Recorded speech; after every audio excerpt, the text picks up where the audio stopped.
Morning bulletin में मैं श्वेता शर्मा आप सभी का स्वागत करती हूं। आइए एक नजर डालते हैं खबरों की तरफ। राजाखेड़ा धौलपुर जिले में रेता माफियों का दुस्साहस दिन प्रतिदिन बढ़ता जा रहा है, बेलगाम होते जा रहे हैं। रेता माफियों में अब पुलिस का भी डर खत्म होता जा रहा है। ऐसा ही एक मामला धौलपुर जिले के राजाखेड़ा उपखंड के दिहोली थाना क्षेत्र में देखने को मिला, जहां प्रतिबंधित चंबल रेता की निकासी की रोकथाम के लिए जेसीबी मशीन द्वारा रास्तों को खुदवाने गए पुलिस दल पर करीब दर्जन भर से अधिक व्यक्तियों ने अचानक हमला कर दिया। घटना में जेसीबी चालक परिचालक के साथ 2 पुलिसकर्मियों के चोट भी बताई जा रही है। वहीं आरोपियों ने जेसीबी मशीन के शीशे तोड़े और उसे भी क्षतिग्रस्त कर दिया। मामले को लेकर दिहोली थाना अधिकारी बीधाराम ने बताया कि गुरुवार को थाना क्षेत्र के जेतपुर घाट पर प्रतिबंधित चंबल रेता की निकासी की रोकथाम के लिए हरवीर सिंह हेड कांस्टेबल के नेतृत्व में टीम का गठन कर प्राइवेट जेसीबी मशीन की सहायता से अवैध चंबल रेता निकासी के रास्तों में गड्ढा खुदवाए जा रहे हैं। इसी दौरान करीब दर्जन भर से अधिक लोगों ने अचानक पुलिस टीम के साथ जेसीबी मशीन पर हमला कर दिया। घटना में 2 पुलिसकर्मियों के साथ जेसीबी चालक परिचालक के चोटें आई हैं। वहीं आरोपियों ने जेसीबी मशीन के शीशे तोड़े और उसे भी क्षतिग्रस्त कर दिया। पुलिस ने आरोपियों के खिलाफ दिहोली थाने पर मुकदमा दर्ज कर लिया है और मामले को लेकर जांच कर रही है। आज दिनांक 27/5/21 को समय 6:15 बजे करीब हरवीर सिंह हेड कांस्टेबल, मैं जाब्ता पुलिस के, मैं जीप सरकारी के, मैं प्राइवेट जेसीबी चालक परिचालक के वास्ते अवैध चंबल रेता निकासी के रास्तों को खुदवाने के लिए जेतपुर घाट पर रवाना किया गया था। पुलिस द्वारा गड्ढा खुदवाए जा रहे थे। उसी दौरान दिलीप, मनोज, करुआ, हरेंद्र, गुजरान निवासी सामलियापुरा वगैरह 10-15 व्यक्ति आ गए, जिन्होंने पुलिस जाब्ता व जेसीबी पर हमला कर दिया। हमले के दौरान जेसीबी चालक परिचालक राजवीर कांस्टेबल, सुरजीत कांस्टेबल के चोटें आई। घटना के संबंध में मुकदमा दर्ज कर लिया गया है। मुलजमान की तलाश जारी है। धौलपुर जिले के राजाखेड़ा उपखंड के बरसला गांव में गुरुवार दोपहर अज्ञात कारणों से एक पशु बाड़े में भीषण आग लग गई। आग हादसे से पशु बाड़े में बंधे 2 पशुओं की जलकर मौके पर ही दर्दनाक मौत हो गई। वहीं एक भैंस गंभीर रूप से झुलस गई। जानकारी के अनुसार उपखंड के बरसला गांव में रणवीर पुत्र जनवेद जाति निषाद के पशु बाड़े में गुरुवार दोपहर अज्ञात कारणों से भीषण आग लग गई। आग ने देखते ही देखते पल भर में विकराल रूप धारण कर लिया, जिससे पशु बाड़े में बंधे 2 पशुओं की जलकर मौके पर ही दर्दनाक मौत हो गई और एक भैंस गंभीर रूप से झुलस गई। वहीं हादसे की सूचना ग्रामीणों को लगी तो ग्रामीणों में हड़कंप मच गया। ग्रामीणों ने निजी स्तर पर समरसेबल आदि की सहायता से करीब 2 घंटे की कड़ी मशक्कत के बाद आग हादसे पर काबू पाया।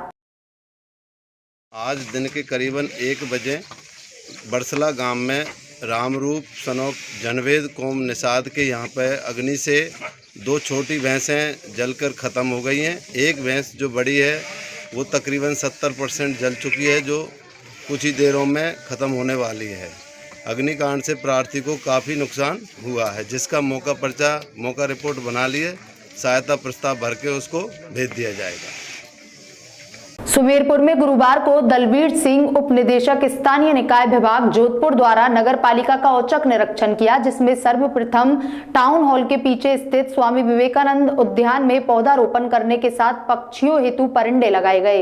इंदिरा रसोई योजना अंतर्गत पालिका द्वारा संचालित इंदिरा रसोई का निरीक्षण किया गया और भोजन की गुणवत्ता जांच की गई तथा रसोई में बनने वाले भोजन, सफाई एवं अन्य समस्त व्यवस्थाओं को सर्वश्रेष्ठ बताया गया।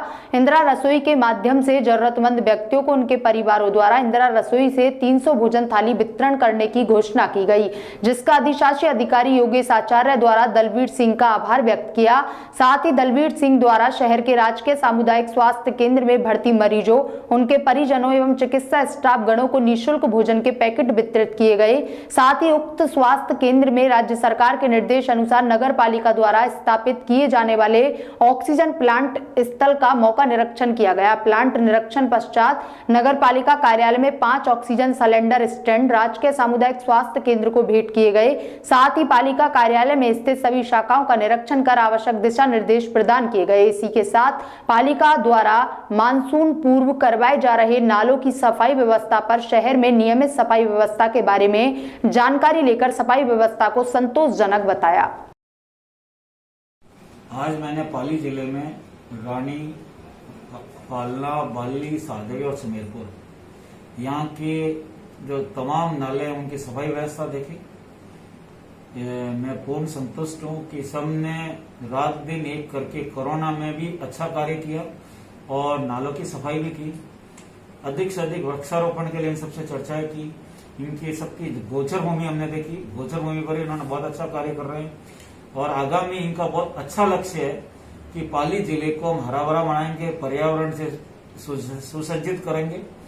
और सबने परिंदे लगवाए और ये संकल्प किया कि इस महामारी में जितना अधिक हम जनहित के कार्य कर सके और रियाबड़ी उपखंड के ग्राम बड़ाइली में कंटेनर में चल रही शराब की दुकान को उपखंड अधिकारी सुरेश केएम ने सीज किया है। सीज किए जाने की कार्रवाई के दौरान उपखंड अधिकारी सुरेश केएम ने बताया कि कोरोना गाइडलाइन की पालना के तहत सभी शराब की दुकानों का खुलने का समय तय किया गया है। इसके बावजूद कोरोना का गाइडलाइन की पालना नहीं करने पर कंटेनर में चल रही एक शराब की दुकान को लॉकडाउन खुलवाने अर्थात 8 जून तक के लिए सीज किया गया है। सीज करने की कार्रवाई के दौरान मौके पर तहसीलदार भागीरथ चौधरी द्वारा सीज करने की कार्रवाई का पत्र बनाकर मौके पर ही चस्पा किया गया है।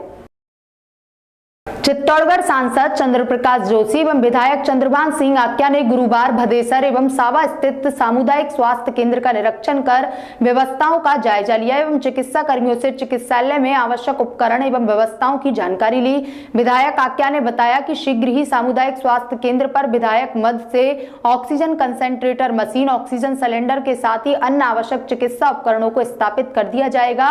इसकी वित्तीय व प्रशासनिक स्वीकृति जारी कर दी गई है। साथ ही आगे भी चिकित्सा विभाग को सुदृढ़ करने हेतु आवश्यक उपकरणों को प्राथमिकता से स्थापित करवाया जाएगा। सांसद सीपी जोशी ने स्वास्थ्य केंद्र पर चिकित्सा व्यवस्थाओं के साथ ही वैक्सीनेशन के बारे में जानकारी लेते हुए आमजन को निर्बोध रूप से कोविड की वैक्सीन लग जाए इस हेतु निर्देश प्रदान किए एवं केंद्र सरकार द्वारा वैक्सीन की निरंतर की जा रही आपूर्ति के बारे में जानकारी देते हुए प्रधानमंत्री नरेंद्र मोदी, चिकित्सा मंत्री डॉक्टर हर्षवर्धन को धन्यवाद ज्ञापित किया कि उन्होंने 18 वर्ष से ऊपर के आयु वर्ग के वैक्सीनेशन हेतु ऑन द स्पॉट रजिस्ट्रेशन की व्यवस्था लागू कर आमजन को रजिस्ट्रेशन में आ रही परेशानियों से राहत प्रदान की है। रियाबड़ी उपखंड अधिकारी सुरेश केएम के निर्देशन एवं ग्रामीण जनों के द्वारा जिला कलेक्टर को झोला छाप द्वारा इलाज किए जाने की शिकायत पर कार्रवाई करते हुए गुरुवार को रियाबड़ी उपखंड के गांव में दबिश देकर झोला छाप के विरुद्ध कार्रवाई को अंजाम दिया गया है। उपखंड अधिकारी Suresh KM, tehsildar Bhagirath Chaudhary, block CMHO doctor S Diwakar अपनी टीम के साथ झोला छाप पर कार्रवाई करने के लिए सुबह रियाबड़ी के ग्राम बड़ाइली पहुंचे। बड़ाइली ग्राम में 2 झोला छाप द्वारा ग्रामीण जनों के इलाज किए जाने की जानकारी प्राप्त हुई। टीम जब मौके पर पहुंची तो दोनों ही झोला छाप ताला लगाकर वहां से रफू चक्कर हो गए। टीम ने उनकी दुकानों को सीज करते हुए नोटिस चस्पा किया है। जसनगर में संचालित मेडिकल स्टोर द्वारा दवाओं के पैसे ज्यादा लेने, प्रतिबंधित दवाओं की बिक्री की शिकायत पर टीम ने मेडिकल स्टोर की जांच की। Block CMHO doctor S Diwakar ने बताया कि ग्रामीण जनों द्वारा ग्रामीण अंचलों में झोला छापों द्वारा इलाज किए जाने की शिकायत जिला कलेक्टर को भेजी गई थी। जिला कलेक्टर के निर्देशन पर नागौर से एक बड़ी टीम रियाबड़ी भेजी गई। टीम ने रियाबड़ी उपखंड अधिकारी सुरेश केएम के निर्देशों पर 4 गांवों में जहां से शिकायत प्राप्त हुई उन जगहों पर दबिश देकर 4 जगह झोला छापों के क्लिनिक सीज किए। टोंक-दूनी जिला कलेक्टर चिन्मयी गोपाल ने देवड़ावास की हाईटेक नर्सरी व बंथली में मछली पालन सहित कई कार्यों का निरीक्षण किया। इस दौरान उन्होंने अधिकारियों को आवश्यक दिशा निर्देश भी दिए। इस दौरान कलेक्टर ने हाईटेक नर्सरी में अमरूद उत्पादन केंद्र व अन्य गतिविधियों का जायजा लिया। साथ ही अधिकारियों से नर्सरी के संबंध में विस्तार से जानकारी मिली। इस दौरान किसानों को आय बढ़ाने के लिए फलदार व मसालेदार पौधों का बाग लगाने के संबंध में जागरूक करने के लिए अधिकारियों को निर्देश भी दिए। इसके बाद कलेक्टर ने देवपुरा ढाणी में ग्राम पंचायत द्वारा चलाए जा रहे नींबू पार्क का अवलोकन भी किया। फतेहपुर नौतपा के तीसरे दिन अधिकतम तापमान 40 डिग्री दर्ज किया गया, वहीं न्यूनतम तापमान 22.2 डिग्री तापमान दर्ज किया गया। नौतपा के दूसरे दिन बुधवार का अधिकतम 2 डिग्री बढ़कर 42 डिग्री पहुंच गया।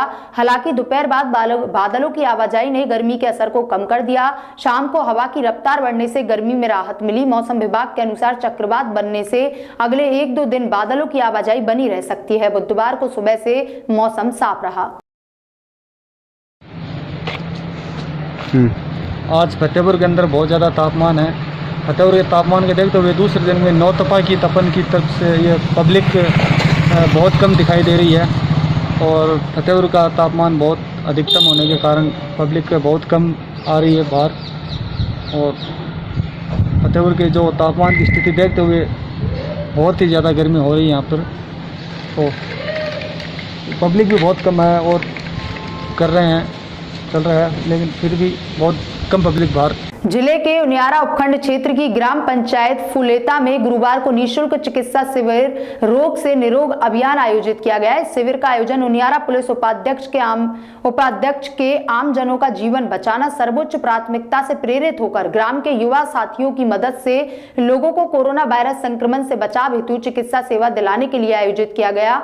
इस शिविर कार्यक्रम को संबोधित करते हुए अतिरिक्त पुलिस अधीक्षक टोक सुभाष चंद्र मिश्रा, उपखंड अधिकारी सुश्री रजनी मीना व उनियारा पुलिस उपाध्यक्ष प्रदीप गोयल ने कहा कि जीवन को बचाना सर्वोच्च प्राथमिकता है, इसलिए प्रत्येक मनुष्य को इस महामारी से सावधानी बरतते हुए मास्क लगाना आवश्यक है। वहीं प्रशासनिक अधिकारियों ने कहा कि आम जन को अपने घरों पर सुरक्षित रहकर सरकार द्वारा जारी गाइडलाइन का पालन करें तथा पुलिस प्रशासन का सहयोग करते हुए अन्य सावधानियां बरतें। झालरापाटन के माधोपुर स्थित एक खेत में बने 40 फुट गहरे कुएं में गाय गिर गई। गाय को गौ सेवकों ने बताया कि उसको सूचना मिली कि माधोपुर के खेत में एक गौ माता 40 फुट गहरे कुएं में किसी तरह गिर गई है। जैसे ही गौ सेवा दल के कार्यकर्ताओं को सूचना मिली, वह तुरंत अपने सभी कार्यकर्ताओं को लेकर माधोपुर के खेत में पहुंच गए और वहां मौजूद ग्रामीणों की सहायता से गौ माता को सफलतापूर्वक रेस्क्यू किया गया और गौ माता को इंजेक्शन लगाकर उसका उपचार किया गया। कोरोना की तीसरी लहर की आशंका को देखते हुए राज्य बाल संरक्षण आयोग ने अभी से अस्पतालों में पुख्ता इंतजाम करने की कोशिश शुरू कर दी है। इसी कड़ी में राजसमंद बाल कल्याण समिति ने नाथद्वार अस्पताल में निरीक्षण कर व्यवस्थाओं का जायजा लिया। कोरोना की तीसरी लहर की आशंका के चलते सर्वोच्च न्यायालय, राष्ट्रीय बाल आयोग और राज्य बाल आयोग द्वारा विशेष रूप से मॉनिटरिंग कार्य योजना और गाइडलाइन के तहत कार्य किए जा रहे हैं। राज्य बाल संरक्षण आयोग की अध्यक्ष संगीता बेनीवाल के निर्देश के बाद राजसमंद बाल कल्याण समिति भी लगातार अस्पतालों का दौरा कर चिकित्सा व्यवस्थाओं का पुख्ता इंतजाम करने में जुटी हुई है। इसी कड़ी में बाल कल्याण समिति के अध्यक्ष कमल पालीवाल के नेतृत्व में नाथद्वार उप जिला चिकित्सालय का निरीक्षण किया गया। कोमल पालीवाल ने बताया कि निरीक्षण के दौरान बच्चों के लिए ऑक्सीजन बेड, नर्सरी, दवा की व्यवस्था उपलब्ध करवाई जा रही है। ब्लड बैंक के बच्चों के रक्त के लिए ml के पाउच उपलब्ध मिले। नाथद्वार चिकित्सालय के पीएमओ कैलाश भारद्वाज ने बताया कि चिकित्सालय में गर्भवती महिलाओं के पॉजिटिव होने पर भी उनके प्रसव की व्यवस्था और सुविधा उपलब्ध है। वरिष्ठ चिकित्सा अधिकारी डॉक्टर बाबूलाल जाट ने बताया कि बच्चों में संक्रमण से डरने की जरूरत नहीं है, बल्कि लक्षण दिखने पर चिकित्सकीय परामर्श लें और बच्चों की डाइट का पूरा ध्यान रखें। आपको बता दें कि नाथद्वार में करीब 206 बच्चे पॉजिटिव आ चुके हैं जो अभी होम आइसोलेशन में रहे और उनके स्वास्थ्य रिपोर्ट भी अच्छी है। कोरोना की दूसरी लहर के कोहराम और अस्पतालों में मची आपाधापी के बीच अब तीसरी लहर की तैयारियां राहत की बात है। ऐसी में उम्मीद की जानी चाहिए कि अगर देश में तीसरी लहर आती भी है तो अस्पतालों में स्थितियां सामान्य रहेंगी और बच्चों को माकूल उपचार मिल पाएगा।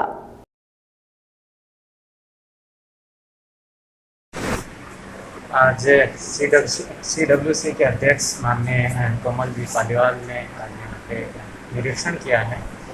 बच्चों के लिए कोविड नेक्स्ट थर्ड लहर के अंदर जो सुनने को आ रहा है कि बच्चों को इन्वॉल्व करेंगे, उसको लेकर के व्यवस्थाओं का जायजा लिया है। उसको लेके हमारे पास अभी पीडियाट्रिक्स के लिए 20 बेड रिजर्व हैं और हम इसकी पूरी तैयारी के साथ हैं। सभी तरह की दवाइयाँ, ऑक्सीजन से रिलेटेड जो भी इंस्ट्रूमेंट इक्विपमेंट चाहिए वो सारे हमारे पास हैं, व्यवस्थित हैं। और इन जायजा लेने के बाद में कोमल जी भी सेटिस्फाइड हैं कि यहाँ की व्यवस्थाएं सबसे अच्छी हैं। सर, कोरोना तीसरी लहर प्रिडिक्ट कर रहे हैं कि ऐसा हो जाएगा, वैसा हो जाएगा, ये सब के जवाब की कोई ज़रूरत नहीं है। जब होगा तब देखा जाएगा। लेकिन अभी तक जितने भी केसेज आए हैं उसमें बच्चों को ज़्यादा नुकसान नहीं हुआ है। राज्य बाल आयोग की अध्यक्षा संगीता जी बेनीवाल के द्वारा पूरी बेंच की बैठक की गई, जिसमें आदेश और एक गाइडलाइन जारी की गई। उसमें ये मंशा की गई कि थर्ड वेव के अंदर जो बच्चों के संक्रमण फैलने की जो संभावना है उसको देखकर तैयारी किस प्रकार से की जाए और उस गाइडलाइन के तहत किया जाए। उसके तहत राजसमंद CWC की आज नाथद्वार चिकित्सालय का निरीक्षण किया गया। यहाँ पर बच्चों के लिए 20 बेड रिजर्व पाए गए और महिला वार्ड के अंदर भी गर्भवती माता, नवजात शिशु के लिए भी पूरी सुविधा है। पॉजिटिव कोई गर्भवती महिला आती है तो उसके प्रसव करवाने की सुविधा है। यहाँ पर दवाइयाँ पर्याप्त मात्रा में है, टीकाकरण हो रहा है और बच्चों के लिए अगर ब्लड की कोई व्यवस्था की जानी है तो फिर उसके लिए 100 यूनिट भी यहाँ पर उपलब्ध है। बच्चों को जो नवजात है तो NBCU के यहाँ पर 7 इस तरीके के छोटे बेड है और 2 रेडियोथेरेपी की भी व्यवस्था है। समिति CWC के अध्यक्ष श्री कोमल जी पालीवाल को बहुत धन्यवाद ज्ञापित करता हूँ कि उन्होंने विजिट करी, जो भी बहुत महत्वपूर्ण सुझाव दिए जिनको हम इम्प्लीमेंट करके हमारी सुविधाओं में और विस्तार कर सकते हैं। मैं आप सभी लोगों को आश्वस्त करना चाहता हूँ कि मेरे पास 6 बेड NBSU में जो न्यूबॉर्न बच्चे होंगे, पॉजिटिव मदर के पॉजिटिव बच्चे, उनका इलाज करने की पूरी सुविधा है। ऊपर 20 बेड मेरे पास ऑक्सीजन के बच्चों के लिए रिजर्व हैं, वो भी उनके पेशेंट हैं, जैसे जैसे वो खाली होते जाएंगे हम उनको पूरा रिजर्व कर देंगे। ऑक्सीजन की संपूर्ण व्यवस्था हमारे पास में है, दवाइयाँ पूरी तरह उपलब्ध हैं। चिकित्सक मैं खुद पीडियाट्रिशियन हूँ, डॉक्टर जितेंद्र जैन है, डॉक्टर BL जाट है। कोई कोई कसर हम बच्चों के स्वास्थ्य में नहीं छोड़ेंगे।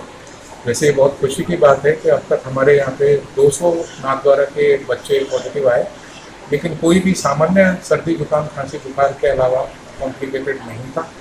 हम यही उम्मीद करते हैं कि भविष्य में भी यही ट्रेंड रहे और मुझे आशा है कि यही ट्रेंड कंटिन्यू रहेगा, क्योंकि आगे हमें कोई संभावना दिखती नहीं कि बच्चों की इम्यूनिटी बहुत अच्छी होती है तो वो लोग इस बीमारी से जल्दी कोप अप कर लेते हैं। फिर भी अगर कोई व्यवस्था बच्चों में कोई बीमार बच्चा आता है तो हम उसके लिए पूर्णतः तैयार हैं। ये आश्वासन मैं श्री कोमल जी पालीवाल को देना चाहता हूँ। नगर की समस्त जनता को आश्वासित करता हूँ कि इस तरह की कोई दिक्कत हम उनको आने नहीं देंगे। धन्यवाद। सभी को बताना चाहता हूँ कि वैसे तो बच्चों में इम्यूनिटी भगवान की दया से काफ़ी अच्छी होती है, वो छोटी मोटी बीमारियों को, और ये जो कोविड है ये भी एक वायरल डिजीज़ है। इसमें मेन लक्षण ही सर्दी जुकाम खांसी बुखार गले में दर्द ये होता है, तो बच्चे इसको बहुत अच्छी तरह से कोप अप करते हैं, जैसे अभी कोमल जी ने सुझाव। कोरोना काल में नगरपालिका की ओर से गरीब व्यवसाय लोगों के लिए इंदिरा रसोई द्वारा गड़िया लोहार बस्तियों में लोगों को दिए जा रहे भोजन के पैकेट स्वादिष्ट व पौष्टिकता से भरपूर बताए गए। गाड़िया लोहार रोशनी ने बताया कि कोरोना काल में नगरपालिका द्वारा समय पर भोजन वितरण किया जा रहा है। सभी को इंदिरा रसोई द्वारा स्वादिष्ट पौष्टिक और गुणवत्तापूर्ण भोजन मिल रहा है। गाड़िया लोहार बस्ती के लोगों को दिए जा रहे स्वादिष्ट भोजन की जमकर तारीफ की। इस मौके पर नगरपालिका पार्षद राम अवतार शर्मा, पार्षद इकबाल खान, बबली खान, पालिका कर्मी गोविंद सिंह व मुकेश मीना मौजूद रहे।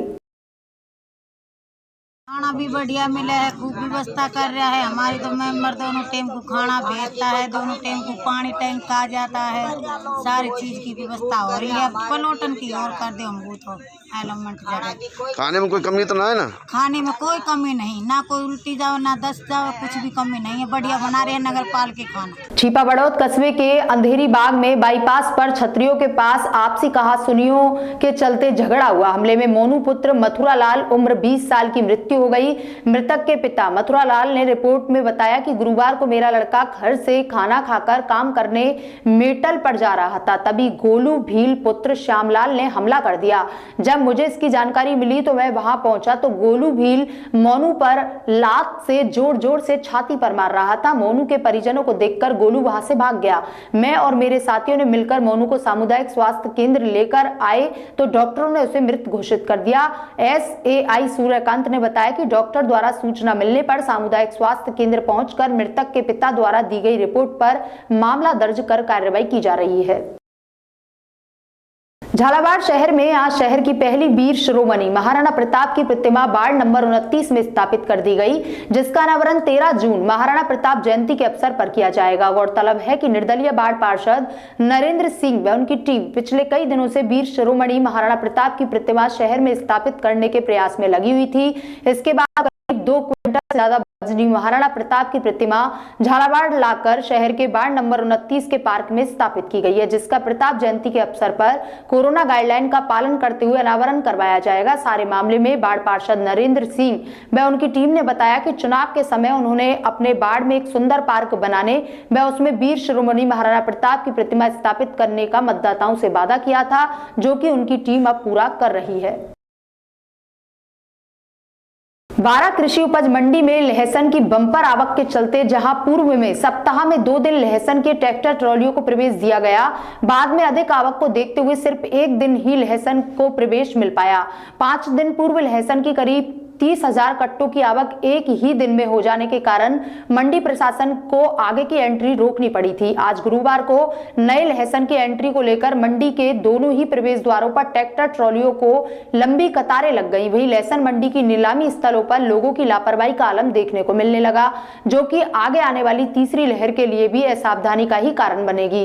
कृषि उपज मंडी के सचिव मनोज मीना ने बताया कि पूर्व के माल की ही अभी पूरी नीलामी नहीं हो पाई है। वहीं लहसुन मंडी के अध्यक्ष जगदीश बंसल ने बताया कि साउथ में पूर्ण लॉकडाउन के चलते डिमांड ठप हो गई है। साउथ में लोडिंग व अनलोडिंग पर भी रोक लगी हुई है। मंडी में आज शाम को 5 बजे से लहसुन के ट्रैक्टरों को प्रवेश दिया जाएगा, जो सुबह 10 बजे तक जारी रहेगा। उसके बाद कोई एंट्री नहीं की जाएगी। बारां में कोरोना वायरस संक्रमण की तीसरी लहर से ग्रामीण क्षेत्रों में अधिक संक्रमण को देखते हुए जिले की एग्री इनपुट डीलर एसोसिएशन व कृषि विभाग द्वारा अभियान चलाकर जिले के 1250 गांवों को सैनिटाइज करने के अभियान की शुरुआत। यहां आज मिनी सचिवालय परिसर में 10 हाईटेक सैनिटाइजर मशीन को जिला कलेक्टर राजेंद्र विजय व क्षेत्रीय विधायक पानाचंद मेघवाल ने हरी झंडी दिखाकर रवाना किया। एग्री इनपुट डीलर एसोसिएशन के अध्यक्ष हेमराज शर्मा, मुख्य सलाहकार मनोज गोयल, प्रोजेक्ट प्रभारी बृजमोहन मेहता ने बताया कि इस बार ग्रामीण क्षेत्र में कोरोना वायरस संक्रमण अधिक तेजी से फैल गया है।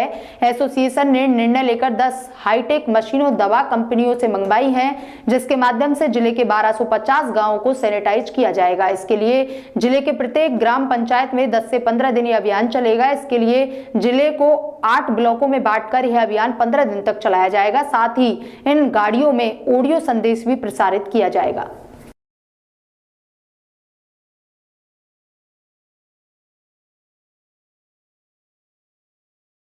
कोतवाली थाना अधिकारी बलबीर सिंह ने बताया कि झालावाड़ में चंदा महाराज पुलिया क्षेत्र निवासी युवक कुलदीप गुर्जर, संजू गुर्जर और मिहिर सेन ने अपने घर के समीप की गली में खड़े होकर दोनाली बंदूक से हवाई फायरिंग की थी। इस दौरान फायरिंग की आवाज सुनकर काफी लोग छतों पर इकट्ठे हो गए थे।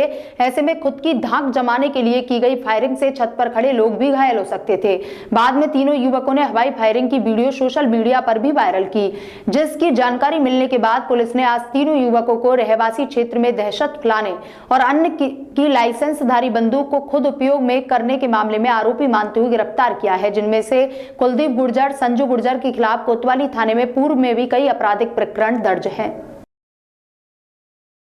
झालावाड़ जिले के भवानी मंडी में मुंबई दिल्ली रेलवे ट्रैक पर भीमनगर बड़े नाले के पास एक युवक की ट्रेन की चपेट में आने से मौत हो गई। बताया जा रहा है कि अकलेरा निवासी रिंकू मीना आरटीएम मिल में कार्य करता था। वह कल रात से भीमनगर में अपनी बुआ के घर से लापता था, जिसका शव सुबह रेलवे ट्रैक पर छत बिछत हालत में पड़ा मिला। क्षेत्रीय लोगों की सूचना पर स्थानीय पुलिस मौके पर पहुंची और शव को मोर्चरी में रखवाया। फिलहाल युवक की मौत के कारणों का पता नहीं चल पाया है। भवानी मंडी पुलिस मामले की तफ्तीश में जुटी हुई है।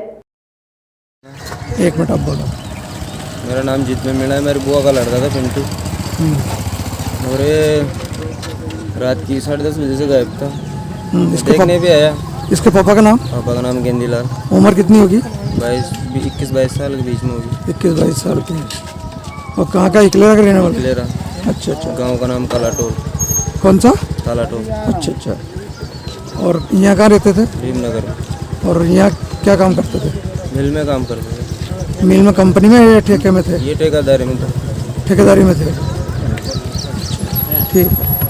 एसपी हिम्मत अभिलाष की ओर से गुजरात राज्य में की जा रही अवैध शराब की तस्करी की रोकथाम में वांछित अपराधियों की धरपकड़ के लिए विशेष अभियान चलाया जा रहा है। एएसपी मिलन कुमार जोहिया, डीएसपी प्रवीण कुमार के सुपरविजन में रीको थानाधिकारी राणा सिंह सोड़ा के नेतृत्व में टीम गठित की गई। टीम में head constable Devaram, constable Girdhari Singh, Bhavani Singh, Brijbhushan व महेंद्र सिंह को शामिल किया गया।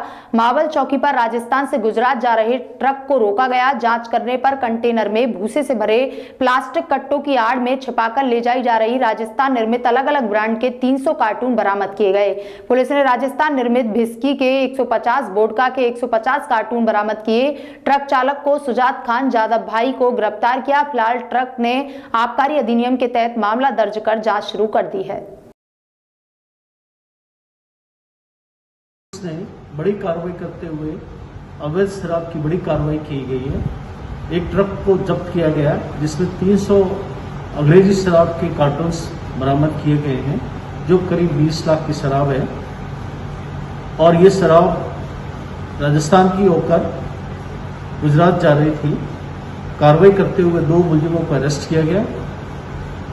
प्रकरण दर्ज करके गहन अनुसंधान किया जाएगा और अंतिम कड़ी तक पहुंचा जाएगा। विराटनगर विधानसभा क्षेत्र से अखिल भारतीय विश्वकर्मा शिल्पकार महासभा राजस्थान जयपुर के कार्यकारी प्रदेश अध्यक्ष सुरेश जांगिड़ बैराठी ने राजस्थान के मुख्यमंत्री अशोक गहलोत को पत्र लिखकर ग्राम पंचायत बरगना द्वारा जेडीए पंचायत भवन, विश्वकर्मा छात्रावास, पटवार घर, आंगनबाड़ी भवन इत्यादि हेतु भूमि आवंटन करने हेतु निवेदन किया गया था, जिसके फलस्वरूप जेडीए ने खसरा नंबर 242 में 6 बीघा भूमि, 15,000 वर्ग मीटर पंचायत भवन, विश्वकर्मा छात्रावास, पटवार भवन, आंगनबाड़ी केंद्र इत्यादि हेतु ग्राम पंचायत को भूमि आवंटित कर दी थी। पंचायत समिति बस्सी के द्वारा आवश्यक भूमि आवंटन हेतु आगामी कार्रवाई के लिए निर्देशित किया था। राजस्थान की राजधानी जयपुर में एक भी विश्वकर्मा छात्रावास नहीं होने के कारण विश्वकर्मा समाज के होनहार गरीब बच्चों को आर्थिक संकट के कारण प्रशासनिक परीक्षाओं हेतु कोचिंग तैयारी का मौका नहीं मिलता, जिससे छात्र बीच में पढ़ाई छोड़ देते हैं। इसके लिए मुख्यमंत्री ग्राम पंचायत बरकाना, पंचायत समिति बस्सी को आवंटित 6 बीघा भूमि में से 3 बीघा भूमि विश्वकर्मा छात्रावास के नाम निःशुल्क आवंटन करने हेतु निर्देशित करें। अखिल भारतीय विश्वकर्मा शिल्पकार महासभा राजस्थान की तरफ से हमने माननीय हमारे मुख्यमंत्री श्रीमान अशोक जी गहलोत साहब को एक पत्र लिखकर निवेदन किया है कि विश्वकर्मा समाज के लिए जयपुर के आसपास कोई भी एक विश्वकर्मा छात्रावास नहीं है, जिससे हमारे विश्वकर्मा समाज के बच्चों को प्रतियोगी परीक्षाओं की तैयारी करने के लिए, कोचिंग करने के लिए बड़ी परेशानी का सामना करना पड़ता है और हमारे होनहार बच्चे गरीबी के कारण जयपुर में आकर प्रतियोगी परीक्षाओं की तैयारी नहीं कर पाते हैं, जिससे हमारी मेधावी प्रतिभाएं हैं। गुड मॉर्निंग बुलेटिन में अभी तक के लिए इतना ही। बाकी की खबरों के लिए बने रहिए स्वदेशी न्यूज राजस्थान के साथ। नमस्कार।